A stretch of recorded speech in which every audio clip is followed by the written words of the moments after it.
in order to rectify this problem, I've got 30 metres of Cat5e Ethernet cable, which is $7.99 off eBay, and a cable access kit. I've got the 10 piece and each of the rods are 1 metre long, so I can extend these and make it completely 1 metre in length for feeding the cable under the floor, so I can do a professional installation with it.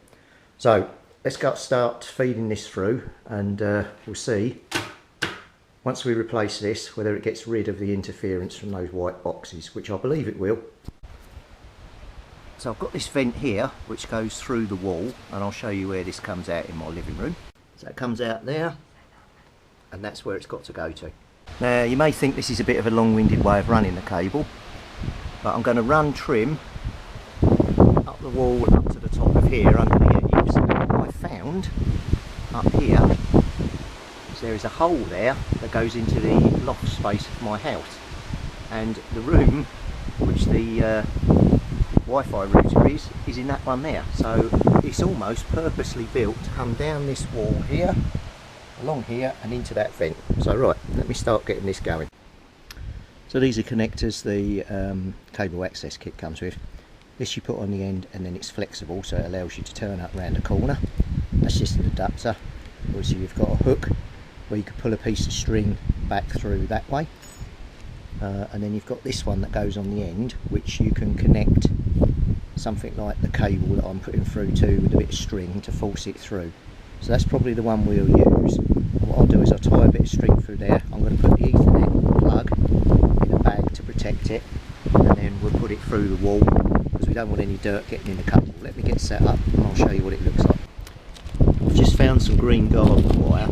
This is the plug in here. So where you got the cable, because this is wider, I've wired it to the little terminal here, and then it means we can then push the cable through, it takes it through. So let me open up the vent and we'll get this thing through.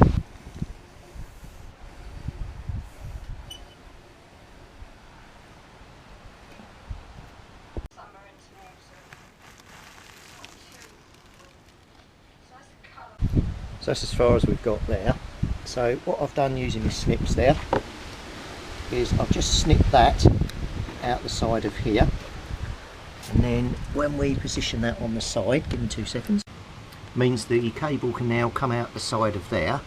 It's not caught, you can see I've still got a tiny bit of movement, but I've got just enough for what I need. So then we can put some trunking along here, which, as you know, I've got sitting here to protect the cable. We can butt that straight up against that joint there, put the cable in, and then start running up the wall, do a proper install. So there's no weight holding on here, so I've put a raw plug in there, and then we'll just screw that in there.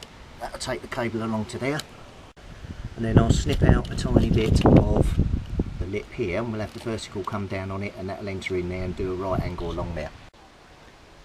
So I've put it in, it's going all the way up there, runs along here, and it's just about to go in through the hole. What I've done, laid the cable out right up the garden and looped it back round so it's ready to go. The only bit I've got to sort out is I need to put some white silicone in here, just to sort that bit, just to stop any water getting in there. Apart from that, oh, maybe a bit in this corner here as well, and then it's all done. So the next thing to do is feed the cable in through there using your rods and see where it comes out in the roof. Right, so in it goes. If I can get it to go in. No, it's not going in anywhere. Right, I'm going to have to go up in the loft and see when the floor's moving. Oh, hang on, there's a piece of wood there. Hold on. Alright, that's moved. Right, I've got 2 metres worth of rod in there now, but God knows where it's gone. I'll have to go up in the roof and find it. Okay, so we're in the eaves now. If I can sort of hold the torch. I don't know if you can see the rod there bent up, so it's come up through the floor and it's pulled up a load of rock wool with it, but I don't know whether I've actually got a loft floor there. I think it finishes there, so it's not going to be very easy to walk down the the beams to get down there. Yeah, let me give this some thought. Right, I'm going to venture in there, but I'm not going to be able to film because I've got to tread carefully in case I fall through the roof. I've gone and got some sleeves on, and I've also gone and got a pair of gloves because rock wool is really irritates your skin. It's just fiberglass. I've also got a little thing to put over my mouth as well because I don't want to be breathing that in. So let me get down the end and see if I can retrieve this rod, and when I get back down to here we'll see how much we can pull through. Right, so I've got the cable all to there. Next thing I've got to do is go back down amongst the rock wool and put that little cover over the hole outside just to shut all that up. Just let me do that, and then we'll see how much cable we've got up here. So the installation is in, runs along here, comes out here, runs along the skirting, disappears all off along the edge of the bed, comes along here, vertically up, and straight up to the box, and I'm going to replace that white box.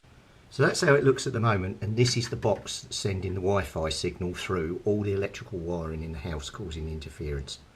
And that's what we're going to replace. And then we're going to plug the Ethernet cable that I've just run straight in the back of here, get rid of this box but still have this plugged in, which is the power for here.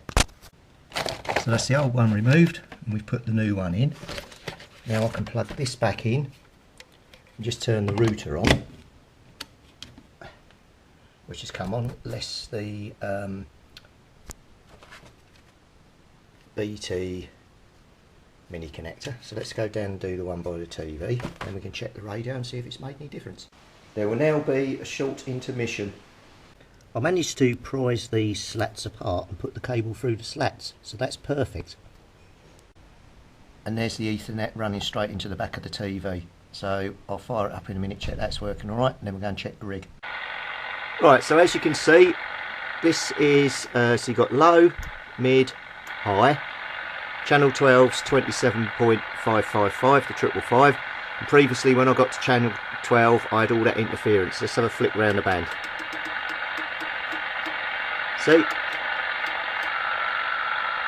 So you can just hear a background hum there, or whistle, which I wouldn't have been able to pick up due to the interference I was getting before.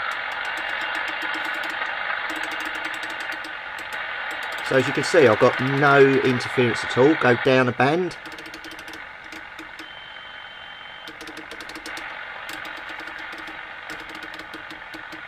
Nothing. Go down another band.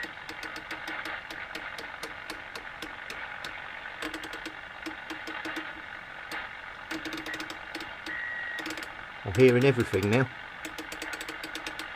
So great. My problem is solved. So back to 555. All ready for when the signals start coming in. So my interference is solved. My work here is done.